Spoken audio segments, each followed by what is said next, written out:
रायबरेली में अमित शाह की सभा के दौरान दिल्ली से आए पत्रकार की पिटाई, घायल पत्रकार राघव त्रिवेदी को देखने जिला अस्पताल पहुंचे छत्तीसगढ़ के पूर्व मुख्यमंत्री भूपेश सिंह बघेल। पूर्व मुख्यमंत्री ने बीजेपी पर लगाया अराजकता फैलाने का आरोप।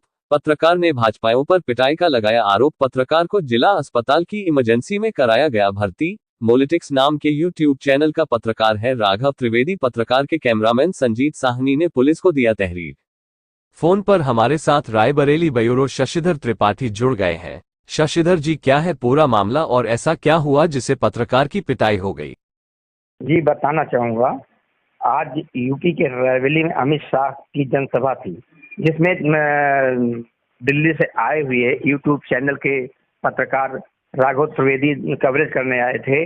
सभा खत्म होने के बाद जब उन्होंने एक सवाल पूछना चाहा, उसी बीच कोई अराजक तत्व लोग उनकी पिटाई कर दी और पिटाई कर दी। उसके बाद वो जब घायल हो गए तो उनको वहां से इमरजेंसी रायबरेली अस्पताल ले जाया गया और वहां पर उनका इलाज हो रहा है। और उनकी तरफ से उनके कैमरामैन जो संजीव साहनी हैं, उनकी तरफ से एप्लीकेशन प्रार्थना पत्र दिया गया है। और इसकी सूचना मिलते ही छत्तीसगढ़ के पूर्व मुख्यमंत्री भूपेश बघेल अस्पताल पहुंच करके पत्रकार का हाल चाल जाना। जी, उसको सभी पत्रकारों की तरह राघव त्रिवेदी जी भी कवर करने गए थे और कवर करते समय ये देखा कि कुछ महिलाएं उठ के जा रही है। उनसे कुछ सवाल पूछे, आप उठ के क्यों जा रहे हैं? तो उन्होंने बताया, उनको बताया गया कि प्रधान जी ने 100 रुपया दे के हमको बुलाया है। ये बात भारतीय जनता पार्टी के पूर्वीय नेता सुन लिए और फिर राघव त्रिवेदी को अलग से ले जाकर उसे मोबाइल छीनने लगे। तो उन्होंने कहा मोबाइल में नहीं, कैमरा में है। और फिर उसको बेतहाशा पीटा गया, घुसा उसके पेट में मारा गया। राघव त्रिवेदी जी ये कह रहे हैं कि क्योंकि मैं दाढ़ी रखा हूँ, मेरे बाल हैं, शायद मुझे दूसरे धर्म की समझ के उन्होंने पिटाई की। मेरा अपराध यही है कि मैंने दाढ़ी रखी थी और उसमें वहाँ तमाम पुलिस के अधिकारी और जवान वहाँ उपस्थित थे, लेकिन बचने की कोई कोशिश नहीं की गई। तो अमित शाह जी ये सवाल यही है कि ये लोकतंत्र है, चुनाव हो रहे हैं और चुनाव में पत्रकार आप कार्यक्रम कवर करने गए और उसमें आपके कार्यकर्ता यदि पत्रकारों की पिटाई कर रहे हैं, चलते चुनाव जब ये स्थिति है, तो जब चुनाव नहीं हो रहा है तब क्या स्थिति है?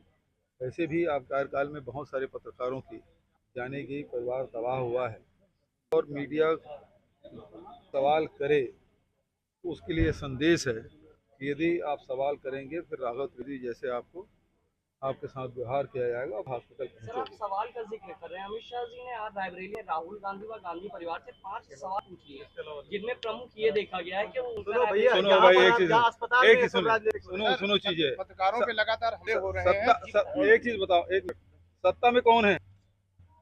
सत्ता में अमित शाह जी हैं। भारतीय जनता पार्टी 10 साल से है। सवाल उससे पूछा जाना चाहिए, ये भी प्रश्न है। पत्रकारों पे लगातार हमले हो रहे हैं। सवाल पूछने पर या तो उन्हें चैनल से निकलवा दिया जाता है या तो जो है उस पर कार्रवाई करवा। किस तरह से देखते हैं इसे? ये तो लोकतंत्र पे सीधा सीधा हमला है। और वो क्षेत्र जहाँ से सोनिया जी प्रतिनिधित्व करती थी, जो यूपीए चेयरपर्सन रही, आज राहुल जी कोई विपक्ष का लीड कर रहे हैं, वो वहाँ चुनाव लड़ रहे हैं। यहाँ आके पत्रकारों के साथ इस प्रकार से दुर्व्यवहार करना, मतलब देश के पत्रकारों को संदेश देना है कि आप हमसे कोई सवाल आप पूछेंगे तो आपको भी हॉस्पिटल पहुंचा दिया जाएगा। ये संदेश स्पष्ट है। पार्टी क्या करेगी? पार्टी क्या स्टैंड होगा? हम राघव त्रिवेदी जी के साथ हैं, पत्रकारों के साथ हैं। प्रजातंत्र के लिए हमारी लड़ाई है, लोकतंत्र की लड़ाई है। यही तो संविधान की बचाने की लड़ाई है। संविधान बदलने की बात क्यों कर रहे हैं? तो इसीलिए कर रहे हैं कि उनको सवाल न पूछे। कानूनी प्रक्रिया में कोई बाधा तो नहीं आ रही है? या जानकारी ली इनके ऊपर? कानूनी प्रक्रिया में मुकदमा दर्ज करने और कोई बाधा तो नहीं आ रही है? क्या बताएं? अभी तो हॉस्पिटल में है। अब वो कानूनी प्रक्रिया करते नहीं करते हैं, पुलिस वाले कर रहे हैं कि नहीं। अभी तो मैं आया हूँ, मेरे प्रियंका जी से कोई संपर्क नहीं हुआ है। Thank you.